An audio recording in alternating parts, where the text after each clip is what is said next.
नमस्कार। दैनिक shift time में आप सबका स्वागत है। देश के प्रधानमंत्री नरेंद्र भाई मोदी जी का नारा है बेटी बचाओ बेटी पढ़ाओ, और कई सारी बेटियों के लिए स्कीमें भी उन्होंने लाई और बड़ा ही सराहनीय कार्य है। लाडली बेटी की स्कीम की बात करें या ट्रिपल तलाक की बात करें, मुस्लिम समुदाय की महिलाओं के लिए उन्होंने कहीं ना कहीं रास्ते खोले उनके इंसाफ के लिए।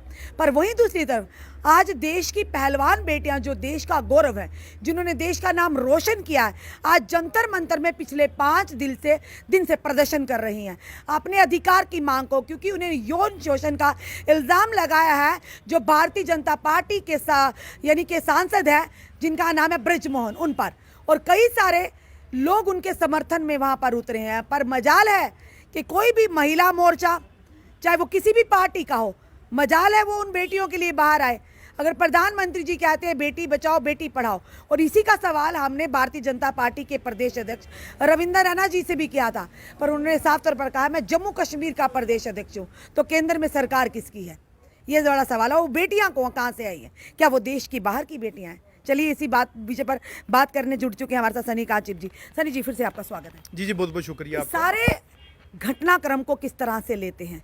क्योंकि बेटियां बेटियां होती हैं, चाहे वो किसी भी समुदाय से हो, वो चाहे वो किसी भी क्षेत्र से हो। प्रधानमंत्री जी ने एक ही नारा लगाया था जब उन्होंने लाडली बेटी की स्कीम निकाली थी। उन्होंने ये नहीं कहा था कि इस समुदाय के लिए, उन्होंने देश की सारी बेटियों के लिए वो स्कीम निकाली थी कि हर एक माता पिता के सर से थोड़ा सा कम से कम उन्हें राहत मिले जो गरीब लोग हैं। पर आज के दौर में बेटियाँ 5 दिन से जंतर मंतर पर बैठी हैं। क्यों नहीं FIR रजिस्टर होकर पब्लिक डोमेन में उस चीज़ को लाया? देखिए, सबसे पहले मैं जवाब देना चाहता हूं हमारे जम्मू कश्मीर यूटी के बीजेपी के प्रदेश अध्यक्ष रविंद्र रैना जी को, कि जैसे कि उन्होंने कहा कि मैं जम्मू कश्मीर की बात करूंगा। देखिए, जम्मू कश्मीर के अंदर जिस पार्टी के आप प्रदेश अध्यक्ष हो वो बीजेपी सेंटर की पार्टी है, पूरे देश की पार्टी है। अगर आप देश की पार्टी के यहाँ के अध्यक्ष हो तो आप देश के हर एक कोने में हर एक देशवासी की बात करना आप लाजमी समझें। दूसरी बात, प्रधानमंत्री आप ही के पार्टी के, प्रदेश अध्यक्ष आपकी ही पार्टी के जो हैं हमारे प्रधानमंत्री माननीय नरेंद्र मोदी जी, बेटी पढ़ाओ बेटी बचाओ या लाडली बेटी जैसी जब उनकी स्कीम्स जितनी भी निकलती है हमारी मातृशक्ति की माताओं की, अगर उनकी स्कीम्स के तहत आप बोलते हो कि मैं सिर्फ जम्मू कश्मीर की ही बात करूंगा, जब जम्मू कश्मीर में ही आता है, तो फिर आप सत्यपाल मलिक के बयान पे जो सेंटर में बैठ के वो दे रहे हैं, तो आप क्यों बीच में जो है उंगली घुसाने का काम करते हैं? और रही बात दूसरी, वो बेटियां हमारी देश की बेटियां हैं, वो आन बान शान है हमारे देश की। सबसे बड़ी मिसाल तो मैं आपको देना चाहता हूं कि जम्मू कश्मीर की ये देखिए बेटियां, ये होती हैं बेटियां कि हर एक मुद्दा, हर एक गरीब का जो मसला है, जहां अपनी नारी शक्ति की जो आवाज़ है वो युवाओं की हो चाहे अपनी हो, उठाने का काम करती हैं। ये आपके सामने मिसाल है। और रही बात दूसरी उन बेटियों की, हमारे जो सांसद हैं ब्रिजभूषण जी, अगर उनको हमारी बेटियों की रक्षा जहां उनको आगे बढ़ाने का कार्य दिया, तो इस तरीके की घिनौनी हरकत जो है वो देशवासी कोई भी नहीं सहेगा, चाहे वो किसी भी पार्टी का हो, चाहे वो अपना रिश्तेदार क्यों ना हो, चाहे घर का क्यों ना हो। अगर वहां पे वो बैठी हैं तो उनका इंसाफ किया जाए। अगर आपकी पार्टी के बारे में, जहां आपके बारे में कोई गलत बोलता है तो CBI NIA आपके पास जितनी भी एजेंसी हैं सब लगा देते हैं उसके पीछे। आप सत्यपाल मलिक जी ने सच बोला झूठ बोला वो तो एजेंसियां तय करेंगी, लेकिन आप तो उनको थाने के अंदर डर दिया। लेकिन वो बेटियां जंतर मंतर के अंदर बैठी हैं, हमारी देश की आन बान शान और महान मूर्ति जो आपकी मातृशक्ति आपकी पार्टियों की जो आए दिन धरने प्रदर्शन में सेंटर में बैठती थी, आज कहां है वो? कहां है वो? स्मृति ईरानी है, इनके अंदर काफी लेडीज जो हैं, इनकी मंत्री हैं, कैबिनेट मंत्री हैं, वो कहां है आज? बड़ी बड़ी बातें करती हैं, चाहे साध्वी भी हैं उसमें, वो कहां है आज? उठ के उनको बाहर आना चाहिए कि आज हमारी बेटियों के ऊपर अपने ही देश के अंदर हमारे अपने ही पॉलिटिकल लीडर ऐसी हरकत करेंगे तो हमारी बेटियां फिर देश के अंदर सेफ नहीं तो क्या फॉरेन कंट्री में जाएंगी वो? सनी जी, हर बात को राजनीति के साथ क्यों जोड़ा जाता है? बेटियों की जहां की अस्मत की बात आती है, उनकी गरिमा की बात आती है। जब हमने प्रदेश अध्यक्ष से सवाल किया तो जैसे सत्यपाल मलिक जी ने बयान दिया तो इनकी पार्टी के नेता कह रहे हैं वो गद्दार है, उन्हें पागल हैं, वो जेल में डालना चाहिए। तो यही चीज ब्रिजभूषण के लिए नहीं बोलते, जब उनकी बात करते कहते जी कार्रवाई चल रही है, डिसाइड करेगा कानून, डिसाइड उस विषय में जांच हो रही है। यानी जब अपने पर बीती तब जांच पर डाल देते हैं, जब अपने पर नहीं बीती दूसरे पर डालनी होती। अगर विपक्षी दल के इस समय नेता ने ऐसा किया होता इस समय तो वो अंदर होते। ये साफ स्पष्ट देखिए, पॉलिटिकल अगर नशा है इनको, वो आपको नहीं, पॉलिटिकल हर एक को नशा होता है, लेकिन सरकार जब बनती है तो उसमें इतना गहराई, इतना तानाशाही में मत चले जाइए, इतनी बादशाही मत कीजिए कि आपको इंसान एक कीड़े मकोड़े की तरह दिखे, एक इंसानियत को आप मगर शर्मसार करते हुए आपको दिखे। क्योंकि दिल्ली के अंदर जैसे जंतर मंतर में काफ़ी देर से अगर वो यौन शोषण का इनके ऊपर आरोप लगा रही है, अगर आप सच्चे ईमानदार देशभक्त हो, आप देश के प्रति लोगों के साथ सहानुभूति आपके साथ है, तो तुरंत उसके ऊपर एक्शन होना चाहिए। एफआईआर लगते ही उनको अंदर या उनको वहां से उनको इस्तीफा दिलाना चाहिए। जो हमारी मांग है, वहां बेटियों की मांग है, वो करनी चाहिए। तो आप लोग अगर इस तरीके की टिप्पणियां करेंगे तो कहां देश जो है वो सुरक्षित रहेगा, कहां देश जो है वो इकट्ठा होगा। आप देश बोलते हैं भारतीय जनता पार्टी, अगर भारतीय जनता पार्टी है, हम भी मानते हैं भारतीय की पार्टी है, लेकिन उस भारतीय की पार्टी के लिए भारतीय के लोगों के साथ इस तरीके का अन्याय हो तो वो कब तक सहते रहेंगे, कब तक बर्दाश्त करेंगे। हमारी बेटियों के साथ जो अन्याय हुआ है, जम्मू कश्मीर के अंदर हमारी एनएचएम की बेटियां थी, एफए की बेटियां थी, हमारी और बेटियां थी, लाठियां तक खाई, मारे तक खाई, हमारे पास प्रूफ है उन चीज का।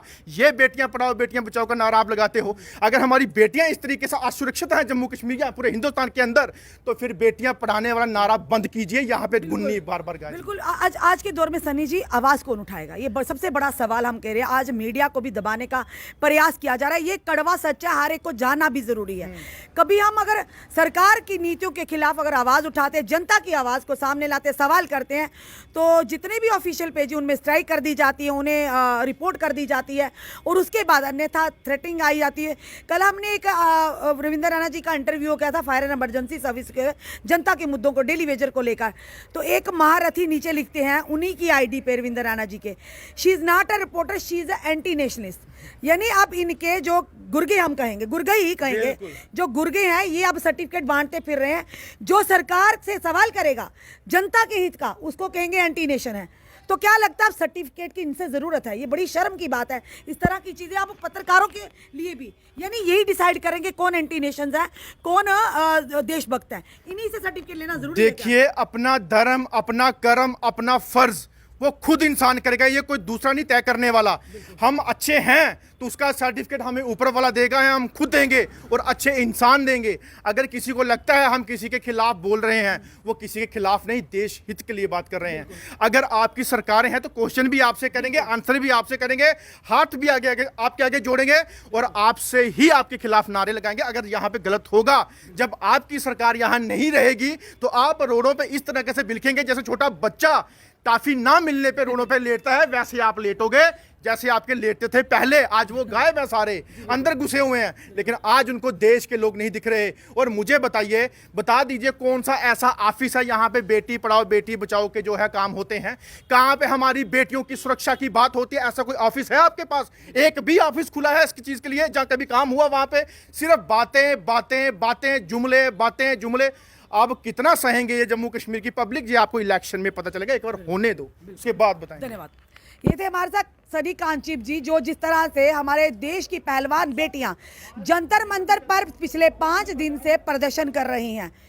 कोई भी अगर ये सवाल बड़ा कहेंगे, बेटी कहीं से भी हो, किसी भी क्षेत्र की भी हो, हम हमेशा उनके लिए आवाज़ उठाएंगे, उठाते रहेंगे। ये मत सोचिए कि वो दिल्ली में बैठेंगे तो हमारा कर्तव्य कहीं ना कहीं खत्म हो जाता है, या वो दिल्ली की हैं तो जम्मू के नेताओं का कर्तव्य खत्म हो जाता है। कहाँ पर है वो महिला मोर्चा, चाहे वो भाजपा का है, चाहे कांग्रेस का है, चाहे एनसी का है, चाहे किसी भी पार्टी का है। इस मामले में महिलाएं आगे क्यों नहीं आती? जब वो महिलाएं, वो देश की बेटियां चिल्ला चिल्ला कर, चीख चीख कर वह पुकार कर रही हैं कि यौन शोषण के इल्जाम जो लगाए गए, आरोप लगाए बृजभूषण, जो भारतीय जनता पार्टी के सांसद है, उन्हें कानून के दायरे में लाया जाए, तो क्यों विलंब किया जा रहा है? हम ये भी सवाल करेंगे, जरूर करेंगे, बार बार करेंगे। प्रधानमंत्री जी ने तो अच्छा सोचा था देश की बेटियों के लिए, पर ये कौन लोग हैं जो देश की बेटियों के साथ इस तरह से कर रहे हैं और उन पर कार्रवाई नहीं हो रही? शायद अगर यही व्यक्ति इसी तरह का अगर विपक्षी दल का होता तो इस समय सलाखों के पीछे होता।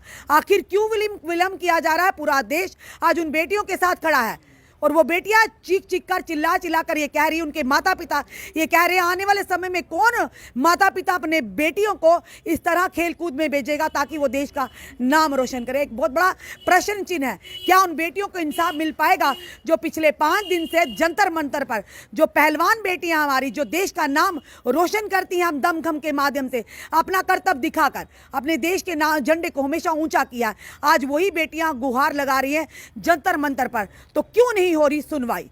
अपने कमेंट, अपने सुझाव हमें जरूर दीजिए। इस वीडियो को जितना हो सके शेयर कीजिए। जुड़े रहिए हमारे साथ अगले अपडेट के लिए। जय हिंद, जय भारत।